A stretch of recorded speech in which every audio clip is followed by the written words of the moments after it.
네, 오늘 설교의 제목은 평안의 이유입니다. 평안의 이유. 오늘 본문 말씀 요한복음 16장 33절은 굉장히 유명한 말씀이죠. 많은 분들이 암송하고 있고 또 많은 분들이 사랑하는 그 말씀입니다. 근데 이제 이 말씀이 주어진 상황을 고려해 보면은 좀 놀랍습니다. 예수님이 이 말씀, 이 유명한 평안을 누리게 하려 함이라, 이 유명한 말씀을 하신 것은 예수님이 체포되기 전에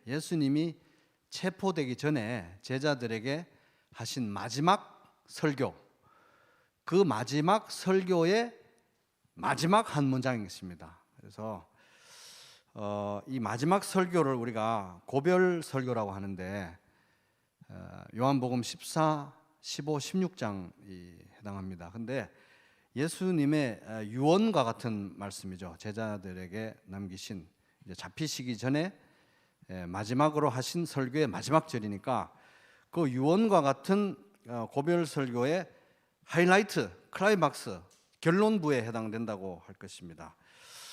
그런 정황을 생각해보고 다시 한번 같이 읽어보겠습니다. 시작. 이것을 너희에게 이르는 것은 너희로 내 안에서 평안을 누리게 하려 함이라. 세상에서는 너희가 환난을 당하나 담대하라. 내가 세상을 이겼노라. 그래서 이 말씀 딱 보면 핵심이 이제 평안을 누리게 하려 합니다.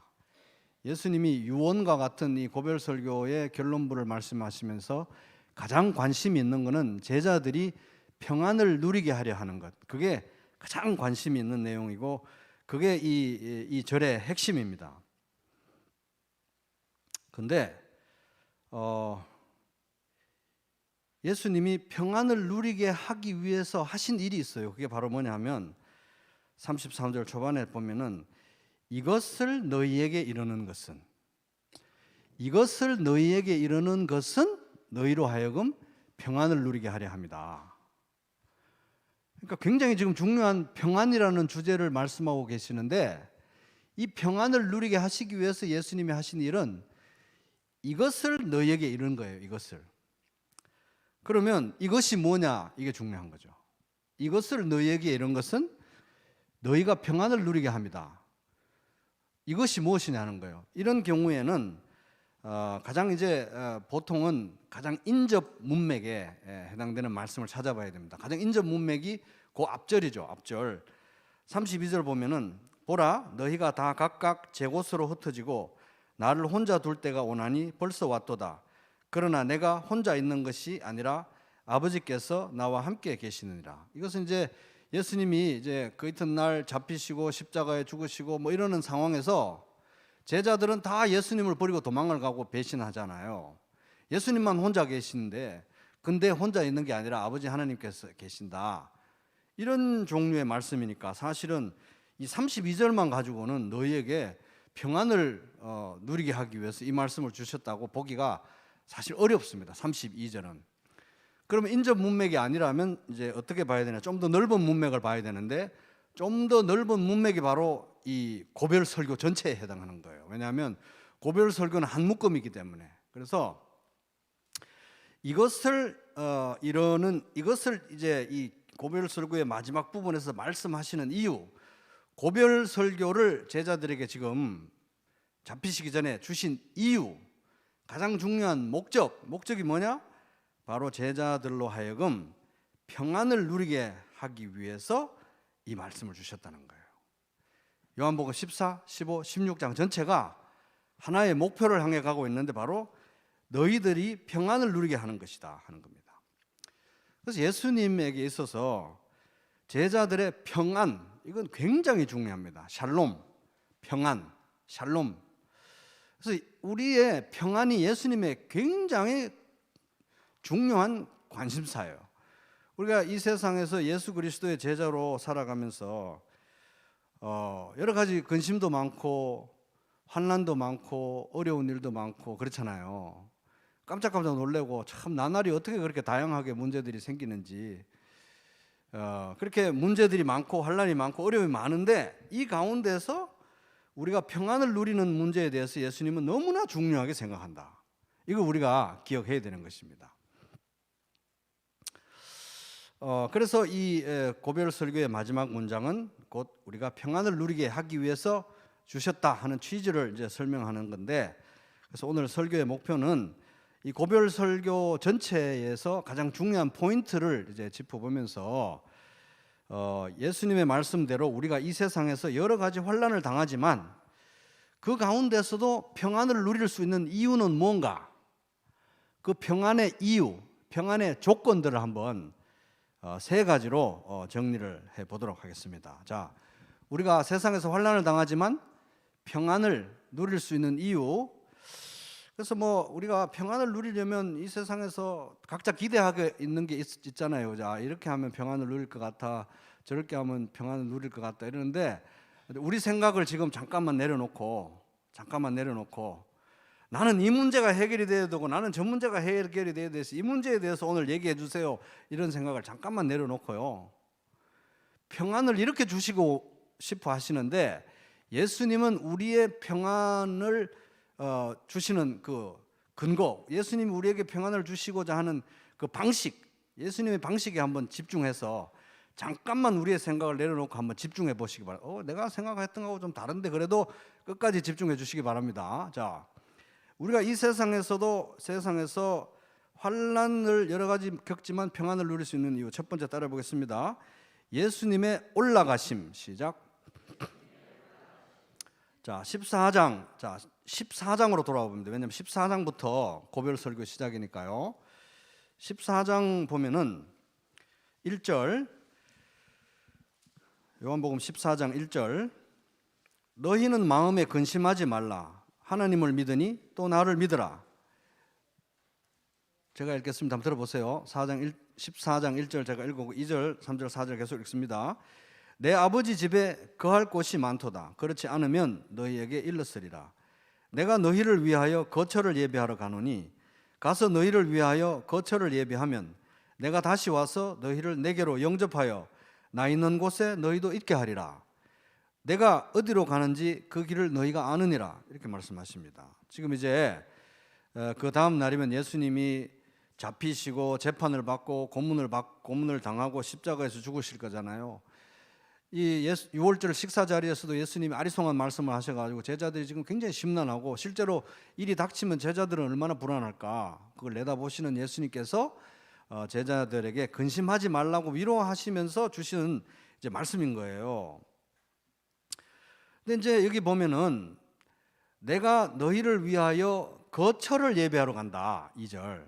그래서 가서 너희들이 거할 거처, 아버지 집에 거할 곳이 많은데 거기에 이제 거처를 마련한다. 방을 더 만드시겠다는 건지, 아니면 아버지 집 옆에 별채들을 많이 더 짓겠다는 건지, 아파트 단지를 하여튼 거처를 예배하러 간다, 이렇게 이제 말씀하셔요. 그래서 거처를 예배하러 간다, 그리고 다시 오겠다, 이렇게 이제 말씀하시니까 많은 사람들이 오해를 합니다. 예수님은 부활하시고 승천하시고 하나님 아버지에게로 가신 다음에 건설 공사를 하고 계시는구나. 아파트 공사, 아니면 별채 공사, 아니면 인테리어 공사 이래가지고 방도 늘리고 이렇게 집을 계속 짓다가 지금까지 계속 집을 짓고 있는데 아직 공사가 완공이 안 돼서 아직 못 오시고 계시고, 공사 완공되면 오신다, 이렇게 이제 생각을 하는 분들도 있습니다. 근데 그런 의미는 아니고요. 지금 여기 전체가 비유적으로 지금 말씀하고 계신 거기 때문에 지금 공사 중이라는 의미가 아니에요. 근데 이거 보면 이제 2절에 보면 거할 곳이라는 표현이 있습니다. 아버지 집에 거할 곳이 많다. 거할 곳. 거할 곳이라고 번역된 헬라어 단어는 모네입니다. 모네라는 이 굉장히 드문 단어인데 신약 성경 전체에 딱 2번 나와요. 신약 성경 전체에 2번 나오는데 공교롭게도 요한복음 14장에 2번 나왔습니다. 방금 읽은 이 모네 2절 거할 곳 있는데 또 한 군데가 어디냐면 23절입니다. 좀 내려가서 14장 23절을 보면 예수께서 대답하여 이르시되 사람이 나를 사랑하면 내 말을 지키리니 내 아버지께서 그를 사랑하실 것이요 우리가 그에게 가서 모네 거처를 그와 함께 하리라. 그래서 이제 성령님이 오시면 성령님을 통해서 성부 성자 성령 삼위일체 하나님이 우리 안에 거하신다. 아버지 하나님과 아들 하나님이 성령님을 통해서 우리 안에 거하실 것이다. 연합되어 거하실 것이다. 이런 취지예요. 그러니까 여기 모네, 거처는 어떤 뭐 아파트냐, 방이냐, 맨션이냐, 장소냐 이런 개념이 아니라 거처를 삼는다. 그죠? 우리가 하나님 임재 안에 거한다. 하나님이 우리 안에 거하신다. 이런 개념이에요. 그래서 거할 곳을 예배하러 간다. 거처를 예배하러 간다는 것은 사실 예수님이 가셔서 방도 만들고 집도 만들고 아파트도 건설하라 이런 뜻이 아니라, 그런 거 만들려면 예수님은 빛이 있으라 이랬으면 한 말씀으로 다 빛이 있었잖아요. 그죠? 말씀으로 창조하시기 때문에 뭐 2000년간 공사할 필요가 없습니다. 결국 거할 곳을 예비한다, 이것은 우리가 하나님의 임재 안에 거할 자격, 특권, 그것을 주신다는 얘기예요. 그러니까 하나님과 함께 거할 수 있는 특권과 자격을 의미하는 거예요. 거할 곳이라는 거는. 그래서 실제로 예수님이 지금 뭐 하나님 보좌 우편에서 공사 중이라는 말은 성경에 안 나오잖아요. 지금 예수님이 승천하셔서 하나님 보좌 우편에서 하시는 가장 중요한 두 가지 일은 큰 대제사장으로서 우리를 위해서 기도하시는 거, 두 번째는 왕으로서 통치하시는 거, 그걸 하시고 계시지 아파트 공사를 하고 계시는 거 아니죠. 그렇다면 결국 거처를 예배하러 가신다. 이것은 뭐냐 하면 예수님의 떠나심, 예수님의 올라가심, 이 자체가 우리에게 하나님 아버지 집에 거할 자격을 준다는 거예요. 예수님의 떠나심, 예수님의 올라가심 그 자체가 우리의 구원을 완성하고 우리로 하여금 하나님 아버지 집에 거할 자격을 주고, 그 다음에 하나님의 임재 앞에서 영원히 살 자격을 준다, 이런 의미인 것입니다. 그럼 예수님의 떠나심은 뭘 의미하느냐? 십자가에 죽으시고 거기서 끝나는 게 아니죠. 부활하시고 거기서 끝나는 게 아니라 승천하시고 하나님 보좌 우편에 앉으시는 거예요. 이 일련의 과정을 이제 떠나심이라고 하는 거예요. 떠나심, 올라가심이라고 하는 거예요. 다른 말로 하면은 높아지심, 이걸 얘기하는 겁니다. 떠나심의 과정 자체가 우리로 하여금 구원을 얻게 하고 아버지 집에 거할 자격을 주고 하나님의 천국의 영원한 상속자로 만들어주는 근거가 된다 하는 것입니다. 그런 의미에서 떠나심이, 올라가심이 제자들에게 더 유익이다, 이렇게 예수님이 말씀하시는 거예요. 예수님의 떠나가심은 하나님 보좌 우편으로 올라가심이죠. 올라가심. 그래서 예수님이 이 땅에 하나님이 보내신 말씀으로서 이 땅에 오셔서 하신 일을 딱 한 문장으로 요약한 중요한 말씀이 있는데, 좀 넘기셔서 요한복음 16장 28절 보시기 바랍니다.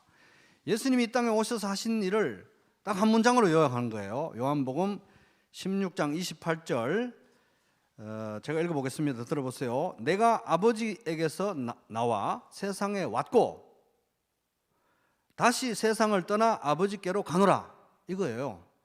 내려오심, 아버지에게서 떠나서 세상에 내려오심, 그리고 죽고 부활하시고 승천하심, 올라가심, 내려오심과 올라가심, 이 두 마디로 예수님이 하신 일을 다 요약할 수 있는 거예요.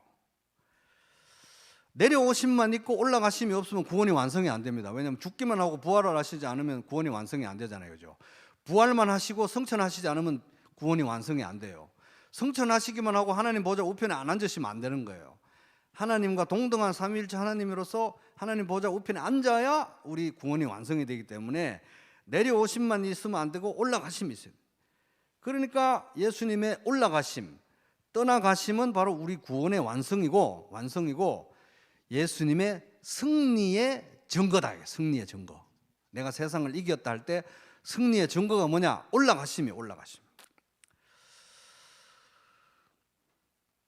그래서 우리 성도들이 예수님에 대해서 생각할 때, 예수님에 대해서 기억할 때, 뭐 성찬 예배를 드리거나 예수님에 대해서 기억할 때 많은 경우에 내려오심만 기억하는 경향이 있어요. 내려오셔서 십자가를 지신 거예요.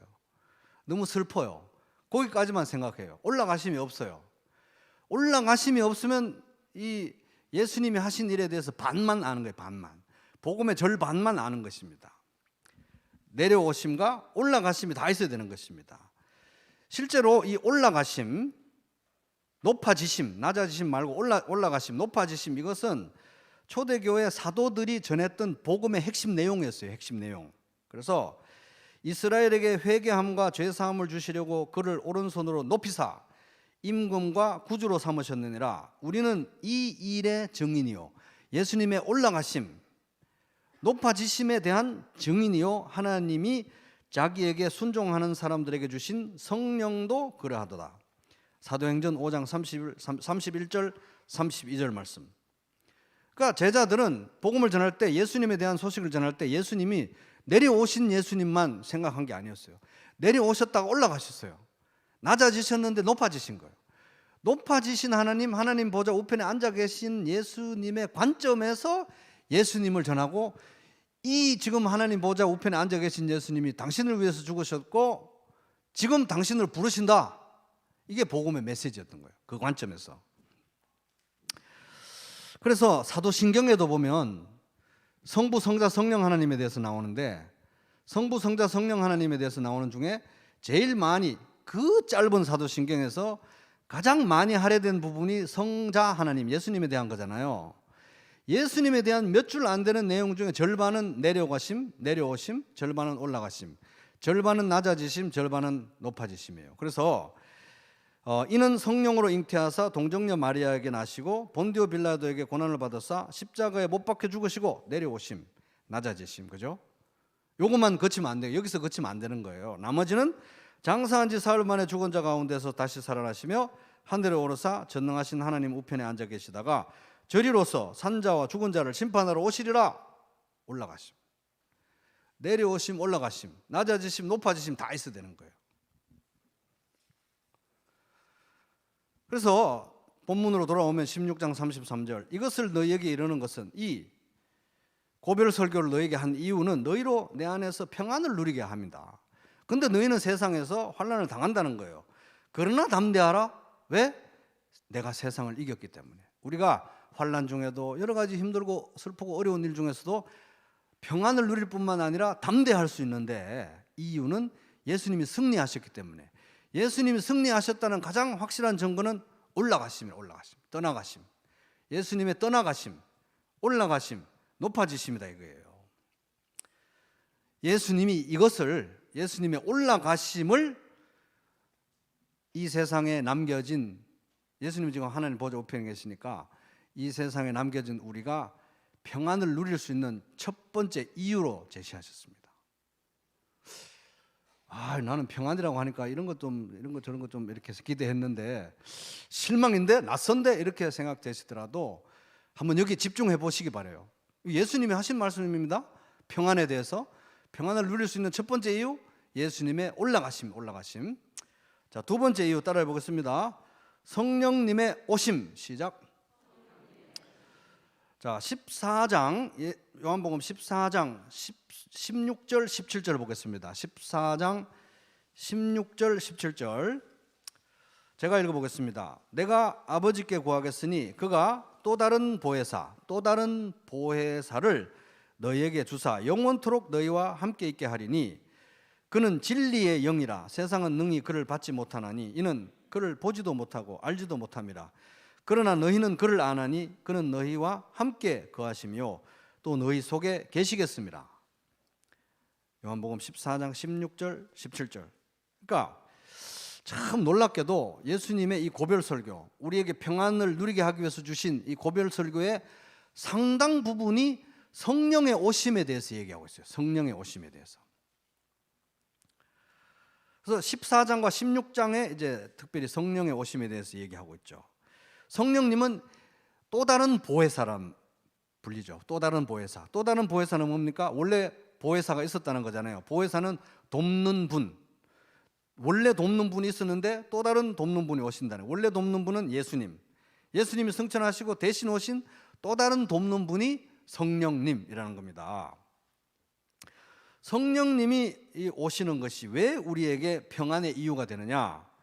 그 14장 18절 그 아래 구절 읽어보면 내가 너희를 고아와 같이 버려두지 아니하고 너희에게로 오리라. 예수님이 승천하고 올라가시는데 우리를 고아와 같이 버려두지 않는다는 거예요. 물론 이 말씀은 부활 후에 제자들에게 나타나셔서 말씀하시겠다는 의미도 되지만 좀 더 넓은 의미에서 보면은 성령님이 오시고 성령님을 통해서 예수님이 우리 안에 거하시겠다, 이런 말씀이에요. 그 근거가 되는 말씀은 그 밑에 절 14장 20절 같이 읽어볼까요? 시작. 그날에는 내가 아버지 안에 너희가 내 안에 내가 너희 안에 있는 것을 너희가 알리라. 그날에 성령이 오면은 이런 아주 친밀한 관계가 된다는 거야. 내가 예수님이 아버지 안에, 너희는 또 내 안에, 내가 너희 안에, 이런 관계가 되는 거예요. 예수님은 하나님 보좌 우편에 성천하셨는데 어떻게 이런 일이 가능한가? 성령님이 오셨기 때문에 가능하다 하는 것입니다. 성령님이 우리를 삼위일체 하나님과 묶는다 이 말이에요. 묶는 끈이 된다, 이런 말입니다. 그래서 칼빈은 이토록 신비한 그리스도와 우리를 묶는 끈, 절대로 끊어질 수 없는 끈, 이 역할을 하시는 분이 바로 성령 하나님이다, 이렇게 말했습니다. 그래서 예수님이 그랬잖아요. 대사명을 주시면서 너희는 가서 모든 민족으로 제자를 삼아서 내가 너희에게 명한 것을 가르치고 세례를 주고 제자를 삼아라, 그렇게 명령하시면서 마지막 절에 뭐라고 말했냐면, 대사명을 주시면서 내가 너희에게 분부한 모든 것을 가르쳐 지키게 하라. 볼지어다 내가 세상 끝날까지 너희와 항상 함께 있으리라 하셨거든요. 예수님 승천하셨는데, 떠나가셨는데 어떻게 함께 하시느냐, 이 약속을 어떻게 지키시느냐? 성령 하나님이 오셔서 우리 안에 계시니까 성령 하나님이 우리를 예수 그리스도와 묶는 끈이 된다, 연합시키는 끈이 된다 이거예요. 이것을 가능하게 하는 분이 바로 성령님이시다. 그래서 이제 그 14, 15, 16장이 이제 고별 설교인데, 고별 설교의 상당 부분이 성령님에 대해서 14장, 15장 말씀하시잖아요. 근데 딱 그 중간에 15장에 포도나무와 가지의 이 관계를 예수님과 우리의 관계로 비유를 하시면서, 가지가 포도나무 안에 거하지 않으면 아무것도 못한다. 그래서 너희들은 내 안에 거하라, 이런 말씀하시잖아요. 그죠?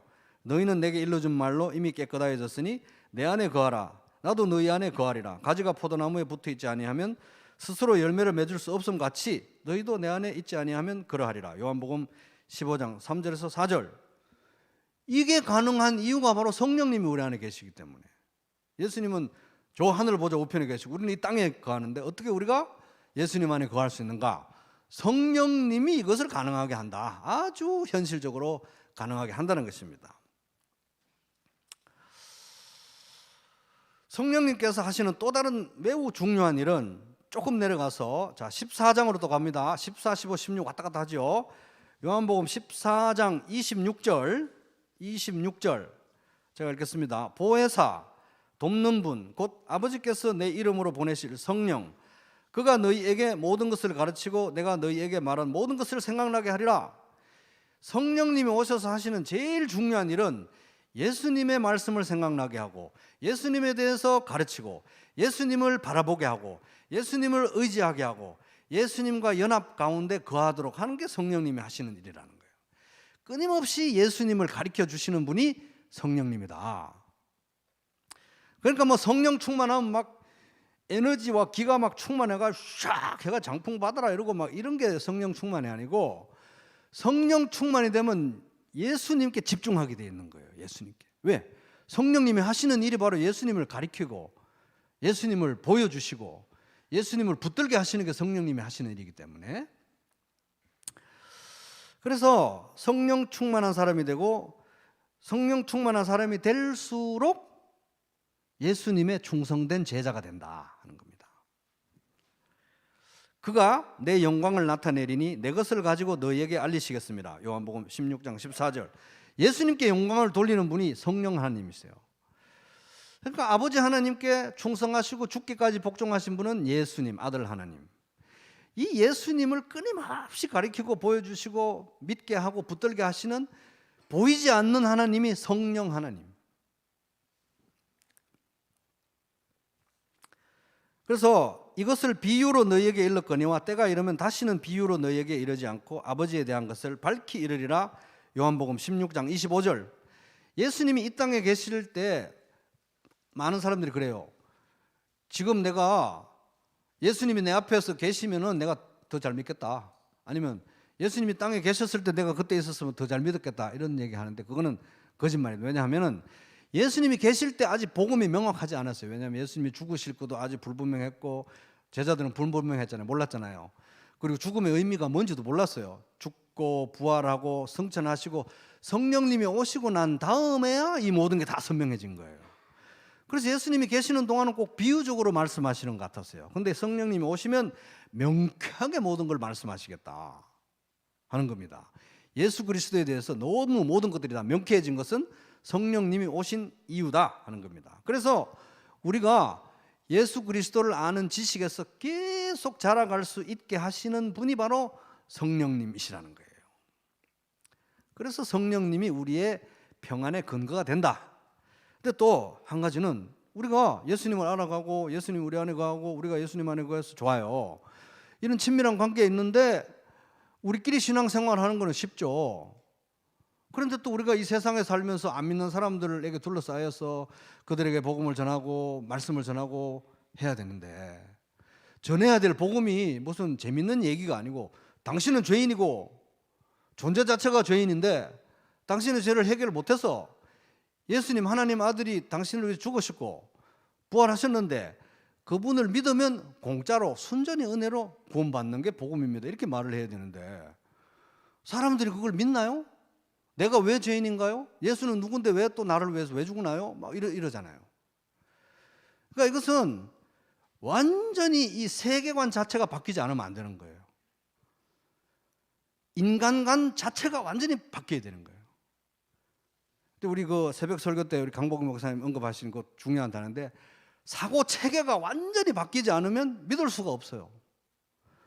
근데 어떻게 인간이 인간에게 말로 논리적으로 설명해서 이 사고의 틀을 바꾸고 사고의 체계를 바꾸고 세계관을 바꾸고 인간관을 바꿀 수 있냐 이거예요. 절대 불가능하다. 따라해보세요. 절대 불가능하다. 절대로 불가능한 거예요. 절대로 불가능한 거예요. 그래서 전도는 성령님이 안 계시면 안 되는 거예요. 성령님이 안 계시면. 그 얘기가 바로 요한복음 16장 8절부터 11절 내용입니다. 16장 8절부터 11절 굉장히 중요한 말씀인데, 그가 와서 성령님이 와서 죄에 대하여 의에 대하여 심판에 대하여 세상을 책망하시리라. 죄에 대하여라 함은 그들이 나를 믿지 아니하며 의에 대하여라 함은 내가 아버지께로 가니 너희가 다시 나를 보지 못하며 심판에 대하여라 함은 이 세상 임금이 심판을 받았습니다. 이렇게 성령님이 역사를 안 하시면 전도 백날 해도 안 된다는 거예요.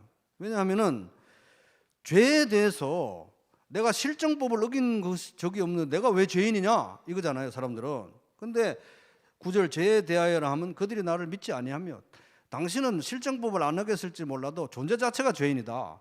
근데 그 죄는 당신이 처리 못한다. 예수님의 십자가를 믿어야, 복음을 믿음으로써만 죄가 해결된다. 이걸 누가 얘기를 하겠냐고. 이걸 누가 설득을 시킬 수 있냐고요. 성령님이 하신다는 거예요.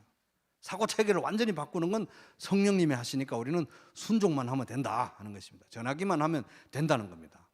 두 번째는 의에 대한 건데, 다 각자 내가 바르다, 내가 옳다, 다 각자 옳은 기준이 다 있어요. 근데 여기 보면은 내가 아버지께로 가니, 올라가심, 높아지심, 그죠? 바로 승천, 예수님의 부활과 승천과 하나님 보좌 우편에 앉으심 자체가 예수님이야말로 우리의 의의 기준이라는 거 보여주는 거예요. 아, 예수님이 의를 이루셨구나. 예수님을 믿어야 내가 의롭게 되는구나. 이게 복음인데 이걸 누가 가르쳐 주느냐? 말을 청산유수 달변으로 해도 안 된다는 겁니다. 성령님이 하셔야 된다. 셋째, 심판에 대하여. 심판에 대하여 사람들이 예수님이 십자가에 못 박힌 거 보고 그 사람 뭐 자기가 약해서 뭐 죄가 있으니까 뭐 그렇게 죽었겠지, 자기 죄로, 이렇게 얘기하고 심판받아야 될 사람은 따로 있다고 생각하고 막 그래요. 근데 예수님의 십자가 죽으심 그 자체는 예수님의 패배같이 보이지만 사실 거기에서 이 세상과 이 세상 악을 모두 그 머리에 있는 마귀가 심판받은 거예요, 십자가에서 사실은. 그래서 십자가를 믿는 자들은 심판에서 건짐을 받고, 예수님의 십자가를 거부하면 자기 죄로 인해서 심판받는 거예요. 그러니까 이걸 어떻게 설명하고 이걸 어떻게 이해시킵니까? 성령님만이 하시는 거예요. 그러니 이 세상에서 우리가 정말 적대적이고 기독교 혐오적인 이런 세상에서 복음을 얘기해야 되고 전해야 되는데 어떻게 담대함을 가질 수 있느냐? 주눅이 들어도 너무 들 수밖에 없는데 성령님이 하신다 하는 겁니다. 성령님이 하신다. 그래서 우리는 담대할 수 있고 이 적대적인 환경 속에서도 평안을 누릴 수 있다 하는 것입니다. 우리는 전하면 된다, 순종하면 된다 하는 것입니다. VIP 명단만 열심히 작성해서 같이 어떻게든 기도하고 불러보고 또 거절당하고 이러는 가운데 성령님이 하신다 하는 것입니다. 우리가 환난 중에도 평안을 누릴 수 있는 셋째 이유 따라해 보겠습니다. 예수님의 다시 오심. 시작. 자, 14장 1절부터 4절로 다시 돌아가면은 너희는 마음에 근심하지 말라. 마음을 하나님을 믿으니 또 나를 믿으라. 내 아버지 집에 거할 곳이 많도다. 그렇지 않으면 너희에게 일렀으리라. 내가 너희를 위하여 거처를 예비하러 가느니 가서 너희를 위하여 거처를 예비하면 내가 다시 와서 너희를 내게로 영접하여 나 있는 곳에 너희도 있게 하리라. 내가 어디로 가는지 그 길을 너희가 아느니라. 왜? 내가 곧 길이요 진리요 생명이니 예수님을 통해서는 아버지께 갈 수 있으니까. 그죠? 그래서 예수님의 다시 오시면 뭡니까? 우리가 지금 믿음으로 보는 것, 소망으로만 기다리는 것에 실체가 이루어지는 거예요. 실체가. 손으로 만질 수 있는 실체가 나타나는 게 바로 예수님의 다시 오심이다 하는 거예요. 다시 오심. 그래서 환난을 당하나 이 모든 환난과 모든 문제와 모든 근심과 모든 눈물의 원인 자체가 예수님의 다시 오심으로 완전히 뿌리 뽑히고 해서 해결될 것이다. 진짜로 완성될 것이다. 왜냐하면 모든 악인들은 다 심판을 받고 억지로라도 예수 그리스도 앞에 무릎을 꿇게 되기 때문에 그렇습니다. 그래서 모든 악이 심판받고 사라질 것이고 그리스도를 의지하던 모든 성도의 억울함이 신원함을 받을 것이고 억울함이 풀어질 것이고 우리를 향한 그리스도의 사랑, 그리스도를 향한 우리의 사랑이 얼마나 고귀하고 가치가 있었는지 백일하에 드러나게 될 것입니다. 그리고 우리는 영원히 그리스도와 함께 얼굴을 마주대하면서 살게 되겠죠. 소망에 굳혀야 되는 겁니다. 데살로니가전서 4장에 나오는 겁니다. 예수님이 공중에 오실 때 미리 죽어있던 사람들은 부활해서 올라갈 것이고 살아있는 우리들은 썩지 않을 몸으로 변해서 올라가서 공중에서 예수님을 영접하고 영원히 주님과 함께 거할 것이니까 이 여러 말로 서로 위로하라. 같은 내용인 것입니다. 그래서 오늘 말씀의 교훈을 한마디로 요약하면 따라 보겠습니다. 평안은 예수님 안에 있다. 시작. 그래서 다시 오늘 본문으로 돌아옵니다. 요한복음 16장 33절. 이것을 너희에게 이르는 것은 너희로, 그 다음 말 해보세요. 너희로 내 안에서. 이게 제일 중요합니다. 이것을 너희에게, 이 고별 설교를 이렇게 간절한 마음으로 주신 이유는 내 안에서, 예수님 안에서 평안을 누리게 하기 위해서 주신 거예요. 평안은 그냥 우리가 따로 마음 살살 달래가면서 감정적으로 감정 조절해가면서 느끼는 그런 평안이 아니라 예수님 안에서만 누릴 수 있는 평안을 주신 거예요. 고별 설교를 하신 이유는 뭡니까? 예수님의 올라가심으로, 성령의 다시 오심으로, 성령이 오심으로, 예수님이 다시 오심으로 인해서 그때부터 지금까지 우리는 앞으로 영원히 예수님 안에 거할 수 있게 된 거잖아요. 현실적으로 가능한 게 된 것입니다. 그렇기 때문에 평안은 예수님 안에서 누리는 것이다. 예수님 안에서 평안을 누리게 하기 위해서 예수님이 승천하셨고 올라가셨고 높아지셨고 성령님이 오셨고 예수님이 다시 오신다는 거예요. 그 얘기를 하신 거예요. 지금 이 예수님 안에, 이게 이제 예수님이 직접 언급하셨는데 예수님 안에가 너무 중요한 엔 크리스토, 예수님과 연합이 너무 중요하기 때문에 바울서신서에서 바울이 총 165번을 썼어요. 예수님 안에, 그리스도 안에, 예수님 안에, 그리스도 안에. 맨날 눈만 뜨면 예수님 안에, 그리스도 안에, 예수님 안에. 예수님 안에 평안이 있다 하는 것입니다. 그래서 고별 설교의 핵심은 이 땅에서 우리가 예수님 다시 오실 때까지, 그리고 앞으로 영원히 혼자 있는 게 아니라 예수님 안에 있는 것이 가능하다. 왜? 예수님 올라가셨고 높아지셨고 성령님 오셨고 다시 오실 것이기 때문에. 그래서 지금 예수님이 그리고 있는 그림은 뭐냐 하면, 우리가 세상에 있습니다. 세상에 있어요. 세상에 있으니까 혼란이 있죠. 문제가 많죠. 깜짝깜짝 놀랄 만한 문제들이 매일 생깁니다. 세상에 있는데 우리는 또 예수님 안에 있어요. 예수님 안에 있기 때문에 평안을 누리는 것입니다. 세상에 있기 때문에 혼란을 겪는데 예수님 안에 있기 때문에 평안을 누리는 거예요. 그래서 지금 예수님께서 약속하신 평안은 평안을 너희에게 끼치노니 곧 나의 평안을 너희에게 주노라. 내가 너희에게 주는 것은 세상이 주는 것과 같이 아니하니라. 예수님이 주시는 평안은 감정 상태를 얘기하는 게 아니에요. 우리의 감정은 올라갔다 내려갔다 할 수도 있고 정신 상태도 올라갔다 내려갔다 할 수 있어요. 예수님은 내가 이렇게 평정심을 유지했으니까 너들도 평정심을 유지해라. 잘 될 거야. 이렇게 평안해라 평안해라 평안해라 안심해 말로만 주신 평안이 아니고요. 이루신 평안을 주신 거예요. 성취하신 평안을 주신 거예요. 성취하신 평안의 실체가 뭡니까? 올라가심, 성령 오심, 다시 오심. 이게 이루어진 평안을 주신 거예요. 그러니까 우리의 상태와 관계없이 언제나 우리의 평안은 거기 있는 거예요. 회복되면 되는 것입니다. 항상 돌아가면 되는 거예요. 예수 그리스도에게로. 왜? 예수님 안에 평안이 있기 때문에. 예수님이 우리 평안 자체이기 때문에 그렇습니다. 그래서 상속재산처럼 영원히 주는 선물처럼 우리들에게 이루어진 평안, 성취된 평안, 취소될 수 없는 평안을 실체적으로 이미 주신 거예요, 우리가. 그래서 여러분, 그래서 예수님에게 집중하고 세상에 있어서 우리가 근심도 많고 환난도 많지만 예수님 안에 있기 때문에 평안을 언제나 누릴 수 있는, 언제나 예수님에게 돌아가기만 하면 이 평안을 잡을 수 있는, 그래서 그 평안을 나날이 잡고 예수님께로 나날이 회복되는 정말 편안한, 마음이 편안한 샬롬을 누리는 그런 복된 하루하루 되시기를 주님의 이름으로 축복합니다.